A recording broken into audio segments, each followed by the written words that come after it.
in the next couple of months again here on So French. Vous écoutez So French. You are listening to So French.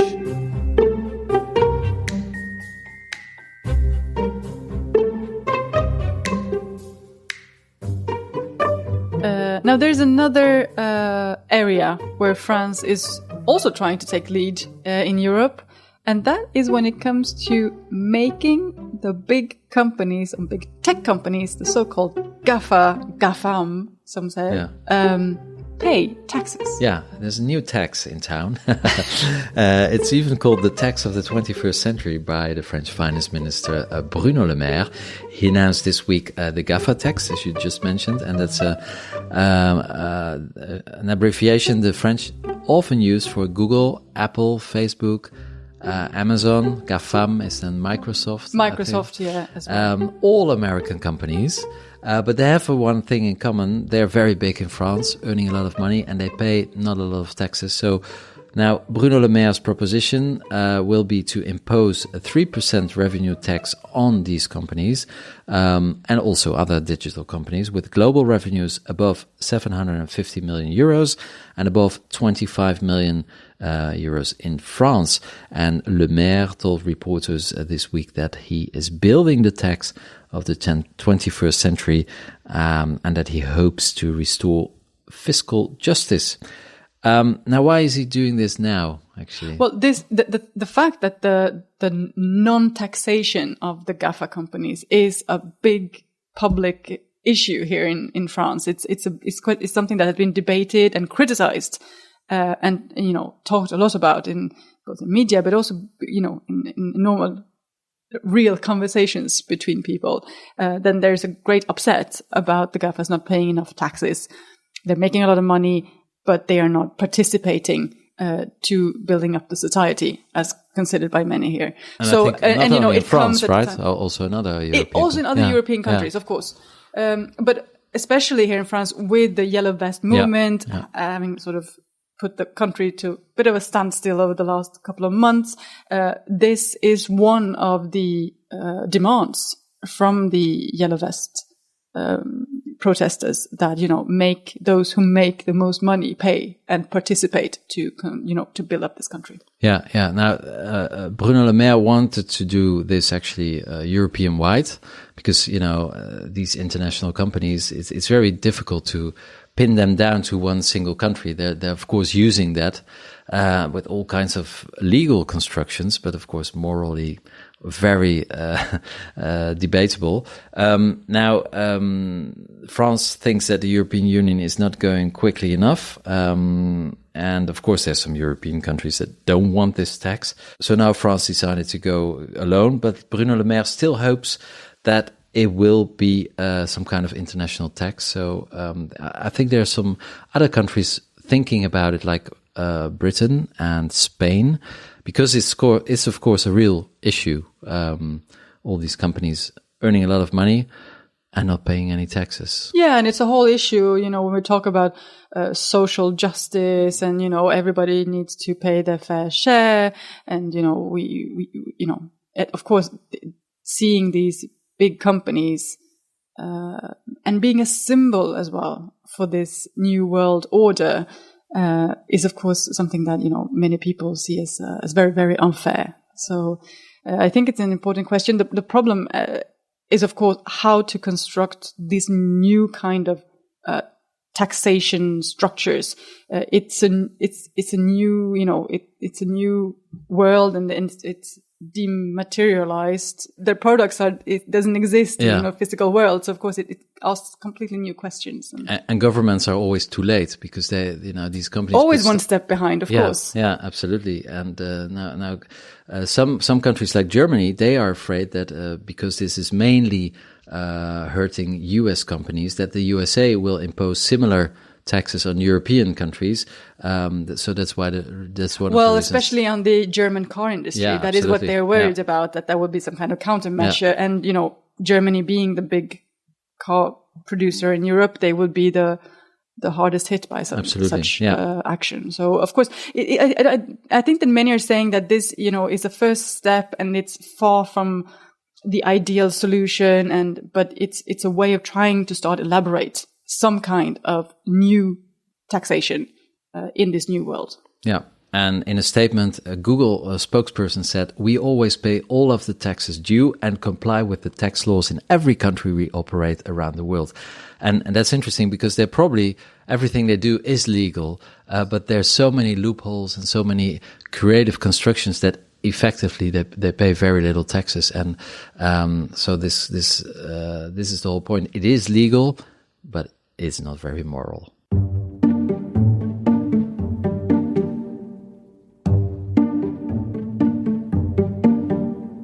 Now, Sarah, it's almost the end of the winter. Huh? It was not a cold winter, but it's always too long. It's a dark days. And so in 3 weeks from now, we can put the clock forward again, and then it's summer. Yes. At least on the clock. More than 2 million French citizens, they have taken part in an online consultation over daylight savings time. That's it's being used all over Europe. Twice a year, we put the clock 1 hour forward, and then in October, 1 hour backwards. And more than 80% of the respondents here in France, they said that they wish to end these twice annual change between winter and summertime. And what did they choose? Well, they choose to actually end the winter time. Yeah. Yes.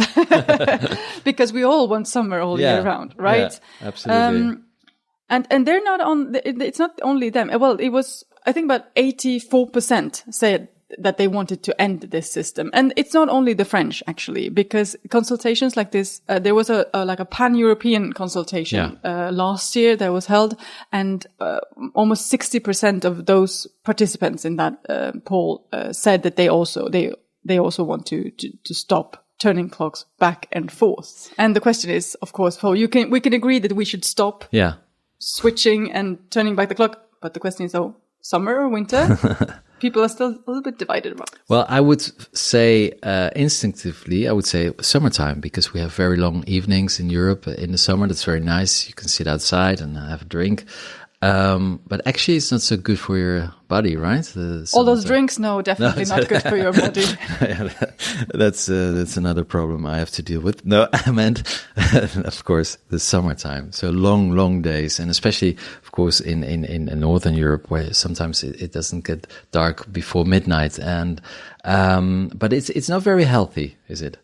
No, and this is one of the reasons why this now suggestion to stop, because they say that for the most vulnerable people, so that is young children and elderly, this change, even though it's just a question of 1 hour, can have quite severe consequences. Well, it disturbs your sleep, but it can even have an effect on the number of cardiac arrests so apparently the number of cardiac arrests goes up just the week after the change we turn back the clock. Wow. Yes. Well, I did not check these numbers, but this is what some studies have shown. But of course, the reason why we started this in the first place was a French. Apparently, the French came up with it from the beginning in the 1970s during the oil crisis. It was a question of trying to actually save money at the end of the day, to use then the sunlight of the day, and not use energy to light up and use, for the industry, etc.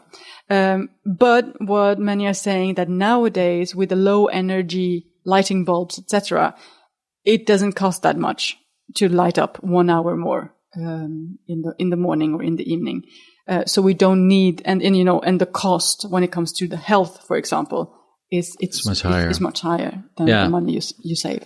So it will be summertime, according to the French, but, it's a Europe-wide consultation. And the result of the French consultation will be passed on to the European authorities, but the online vote is not binding. And the Commission and the European Parliament, they hope to make a final decision about the future of daylight savings time in 2021. So we still have this year to change the clocks in 2 weeks or 3 weeks from now, on March 31, and then probably next year again. And then maybe after that, it's all over. Summer. Winter is coming.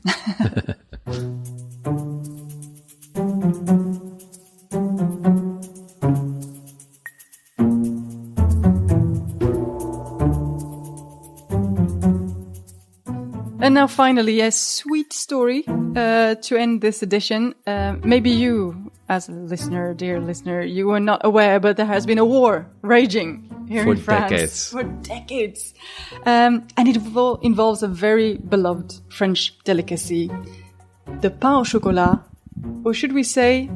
Chocolatine. But I always say, what do you always say? I say pain au chocolat. Yeah, me too, always. And I tried to teach you a Swedish expression earlier. It's called kärt barn har många namn.